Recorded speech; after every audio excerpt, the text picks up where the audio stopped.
Samajwadi party जिंदाबाद, माननीय अखिलेश यादव जिंदाबाद, समाजवादी पार्टी जिंदाबाद, माननीय अखिलेश यादव जिंदाबाद,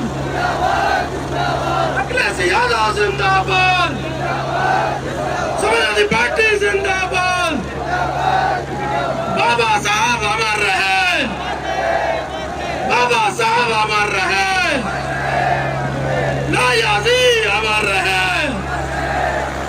जनेश्वर मिश्रा अमर रहे, समाजवादी पार्टी जिंदाबाद। ऐसी खराब व्यवस्था किसी सरकार में नहीं हुई होगी जो भारतीय जनता पार्टी की सरकार में व्यवस्था सब खराब कर दी।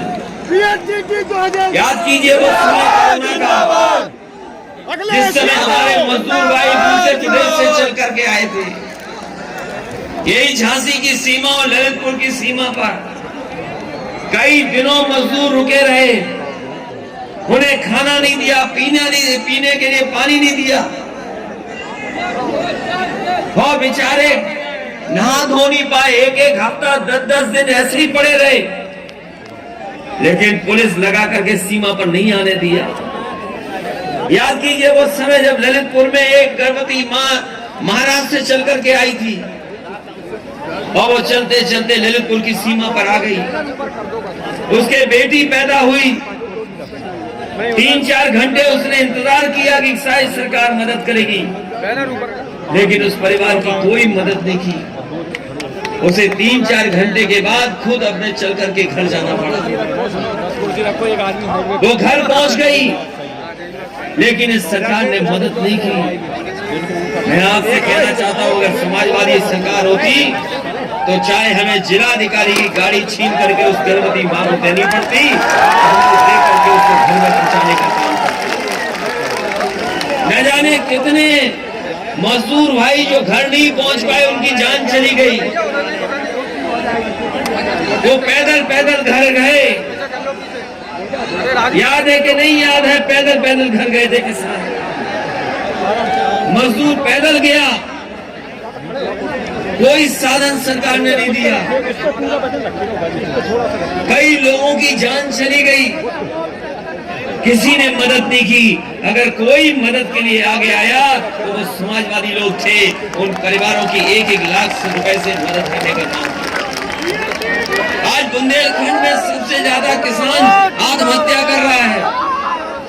अगर उत्तर प्रदेश की सूची निकाल करके देखेंगे, सबसे ज्यादा किसानों ने आत्महत्या अगर कहीं की है तो आपके बुंदेलखंड में की है, और बुंदेलखंड के सबसे ज्यादा अगर किसी जिले में आत्महत्या किसानों की ने की है तो वो महोबा में की है।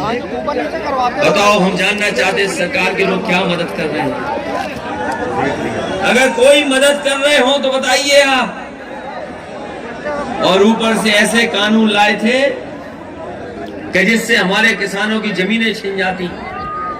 3 काले कानून लाए गए और वहां पर देश के किसानों ने धरना दिया, प्रदर्शन किया, 1-1 साल बैठे रहे वहां पर, कोई सुनवाई नहीं हुई, और 700 से ज्यादा किसान शहीद हो गया। तब जाकर के सरकार ने वो 3 कानून वापस लिए। ये मत समझना कि 700 किसान शहीद हुए इसलिए कानून वापस लिए हैं, वापस इसलिए लिए हैं कि पंजाब और उत्तर प्रदेश में उन्हें वोट चाहिए था, इसलिए उन्होंने 3 काले कानून वापस लिए। वो ये लोग जानते नहीं है, भाजपाई लोग। मैंने पहले चरण में भी कहा और दूसरे चरण में जहां जा गया वहां पर मैंने कहा कि जिस तरीके से किसानों के ऊपर अन्याय किया, उत्पीड़न हुआ, उनके ऊपर मुकदमे लगे, कीलें लगाई गई, उनके ट्रैक्टर ट्रॉली नहीं चलने दिया, डीजल नहीं दिया, और 700 के 750 के लगभग किसान शहीद हो गए। अगर ये भारतीय जनता पार्टी का प्रत्याशी कान पकड़ करके भी 700 बार उठक बैठक लगाएंगे तब भी यहाँ के गरीब और किसान भारतीय जनता पार्टी के लोगों को माफ करने वाले नहीं हैं। बताओ, बुंदेलखंड के किसान भाइयों, गरीब भाइयों, बीजेपी को माफ करोगे क्या? जिन्होंने 750